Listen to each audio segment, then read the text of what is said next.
Welcome to VM Rayalaseema mother food vlogs. ఈరోజు మన ఛానల్లో అందరూ ఇష్టపడే టైంపాస్ స్నాక్ రెసిపీని చేయబోతున్నామండి. స్పైసీ చనా దాల్ నమ్కీన్. తయారీ విధానం చూద్దాం రండి. ముందుగా వీటి కోసం ఒక అరగంట ముందు నానబెట్టుకున్న 1/2 కిలో శనగపప్పుని తీసుకున్నాము. మేము తక్కువ మోతాదులో 1/2 కిలో శనగపప్పు తీసుకున్నాము. మీరు కావాలంటే ఎక్కువగా అయినా చేసుకోవచ్చు. వీటిని శుభ్రంగా కడిగి జాలిగరిటెలో వేసి నీరు మొత్తం పోయేంత వరకు వడకట్టుకోవాలి. ఇప్పుడు వీటిని ఒక పొడి క్లాత్ పైన వేసి క్లాత్తో ఇలా తేమని పూర్తిగా తుడుస్తూ ఆరబెట్టుకోవాలి. ఇవి పూర్తిగా ఆరాక వీటిని ఒక ప్లేట్లోకి తీసుకున్నాము. చూడండి, ఇలా తేమ అనేది లేకుండా బాగా ఆరబెట్టుకొని నూనెలో వేయించుకోవాలి. రెసిపీ లెంత్ ఎక్కువ ఉండడం వల్ల ఫుల్ వీడియో లింక్ డిస్క్రిప్షన్లో ఇచ్చాము.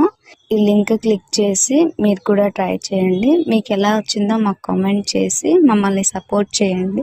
Thank you for watching our channel friends.